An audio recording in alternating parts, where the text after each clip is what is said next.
मैं एक भागता हुआ दिन हूँ। मैं एक भागता हुआ दिन हूँ और रुकती हुई रात। मैं नहीं जानता हूँ मैं ढूंढ रहा हूँ अपनी शाम या ढूंढ रहा हूँ अपना प्रात। मैं एक भागता हुआ दिन हूँ और रुकती हुई रात। नमस्कार, आदाब। मेरा नाम है पथिक और चलचित्र टॉक्स में आप सभी का बहुत स्वागत है। जिन पंक्तियों को आपने सुना वो लिखी गई है श्रीकांत वर्मा की कलम से, और आज जिनके बारे में हम बात करने वाले हैं वो है इन्हीं की लिखी हुई कविता और उनके जीवन के बारे में। तो आज जिस कविता को हम पढ़ने वाले हैं उसका शीर्षक है एक मुर्दे का बयां। ये कविता कुछ इस प्रकार से लिखी गई है कि एक व्यक्ति जिसका मृत्यु हो जाता है वो अब कहीं पर बैठकर अपने अतीत में देख रहा है, यानी कि अपने जीवन को देख रहा है, और उसे देखकर क्या महसूस करता है, उसका वर्णन कैसे करता है, इसी के बारे में ये कविता है एक मुर्दे का बयां।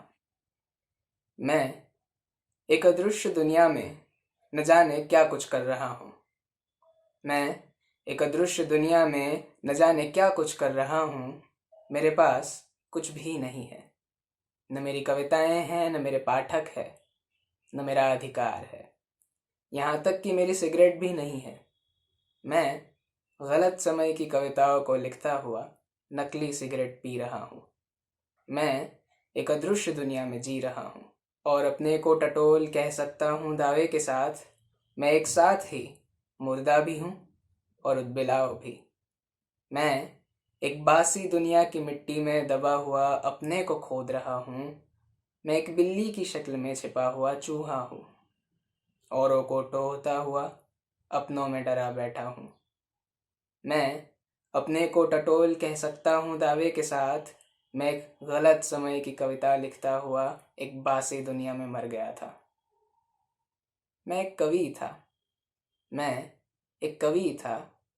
मैं एक झूठ था। मैं एक बीमा कंपनी का एजेंट था। मैं एक सड़ा हुआ प्रेम था। मैं एक मिथ्या कर्तव्य था। मौका पड़ने पर नेपोलियन था, मौका पड़ने पर शहीद था। मैं एक गलत बीवी का नेपोलियन था। मैं एक गलत जनता का शहीद था। तो इस कविता को पढ़कर बार बार देखने पर एक ही सवाल उद्भव होता है, और वो ये है कि जब ये कविता लिखी गई थी, जब इसकी रचना हुई थी, तो वास्तव में तो इसके लेखक जीवित थे, यानी कि जो कुछ भी लिखा गया है वो एक कल्पना है। पर कहीं ना कहीं पढ़ के ऐसा लगता है कि ये कल्पना उन्होंने या हमने जी हुई कल्पना है। और एक और सवाल ये भी होता है कि यहाँ पर जिस कल्पना में अपने अतीत को देखा जा रहा है, अपने भूतकाल में जिए हुए जीवन को देखा जा रहा है, क्या यही हम सबका यथार्थ है? कुछ कविताएं ठीक ठीक हर सवाल के जवाब तो नहीं दे पाती, मगर कुछ ऐसे प्रश्न के साथ हमें छोड़ जाती है जो हमें सोचने पर मजबूर कर देते हैं, और ये इन्हीं कविताओं में से एक थी। और श्रीकांत वर्मा का लेखन भी कुछ इसी प्रकार का रहा है। अगर इस कविता की बारीकियों के बारे में बात करें तो एक वाक्य है जहाँ पे वो इस शब्द का प्रयोग करते हैं कि मैं उद्बिलाव हूँ। ये वाक्य कुछ इस प्रकार था कि मैं एक साथ ही मुर्दा हूँ और एक साथ ही उद्बिलाव भी। तो यहाँ मेरे ख्याल से इस मुहावरे का उपयोग उन्होंने बहुत ही ऐतिहासिक रूप से किया है। और सबसे पहले तो उद्बिलाव का अर्थ ये होता है कि एक ऐसा प्राणी जो पानी और ज़मीन दोनों पर रहता है। अब देखिए ये अपने आप को उद्बिलाव के साथ कैसे कंपेयर करते हैं। श्रीकांत वर्मा लिखते हैं कि मैं एक अदृश्य दुनिया में न जाने क्या कुछ कर रहा हूँ। मैं गलत समय की कविताओं को लिखता हुआ नकली सिगरेट पी रहा हूँ। यानी कि अभी वो एक ऐसी जगह पे है जो उन्हें नहीं मालूम कि वो कौन सी दुनिया है, और वहाँ बैठ के वो क्या कर रहे हैं उसका वर्णन है। अब आगे जब वो कहते हैं कि मैं एक साथ ही मुर्दा भी हूँ और उद्बिलाव भी, यानी कि वो दो जगह पे दो तरीके के डायमेंशन में रह सकते हैं। और फिर वो आगे कहते हैं कि मैं एक बासी दुनिया की मिट्टी में दबा हुआ अपने को खोद रहा हूँ। मैं गलत समय की कविताएं लिखता हुआ एक बासी दुनिया में मर गया था। तो इस शब्द को देख के मालूम होता है कि जितनी सरलता से इस मुहावरे को इस कविता में डाला गया है, एक वही सरल शब्द के साथ पूरी कविता की कॉम्प्लेक्सिटी यहाँ पर बयां हो जाती है। इसके साथ साथ वो ये भी कहते हैं कि मैं एक सड़ा हुआ प्रेम था। मैं एक मिथ्या कर्तव्य था। तो यहाँ पर श्रीकांत वर्मा इन बातों को कहना चाहते हैं कि कभी कभी जीवन में प्रेम और कर्तव्य जैसी बातों को बहुत ही महत्व दे दिया जाता है, लेकिन शायद मृत्यु के बाद पीछे देखने पर मालूम पड़ता है कि ये उतना भी ज़रूरी नहीं था। आगे वो लिखते हैं कि मौका पड़ने पर नेपोलियन था, मौका पड़ने पर शहीद था, लेकिन मैं एक गलत बीवी का नेपोलियन था, मैं एक गलत जनता का शहीद था।